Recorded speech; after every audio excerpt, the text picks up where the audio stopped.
Штипските одбојкарки беа поразени во рамките на седмото коло од државното одбојкарско првенство за жени. Планет успешно славеше со 3:0 во сетови 16-25, 20-25 и 27-29. Од преостанатите двојки Македонија Макс загуби од Пелистер со 0:3. Виктори Волеј не успеа да се спаси од поразот од Куманово, губејќи со 2:3. Со ист резултат заврши и дуелот меѓу Наковски и Јанта Волеј, а со 2:3 на семафорот дома си заминаа и одбојкарките од дуелот меѓу Бамикор и Тетовскиот универзитет. Поразот во никој случај не е добра вест за штипјанки, затоа што сега, иако со 4 бодови помалку од четврто пласираниот Виктори, се поставени на далечната 9-та позиција на табелата.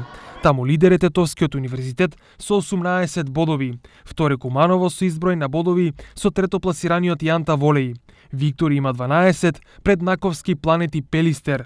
Изброј на бодови со Пелистер имаат и Бамикор и УГД Студент, додека на самото дно е позиционирана Македонија Макс без ниту еден бод.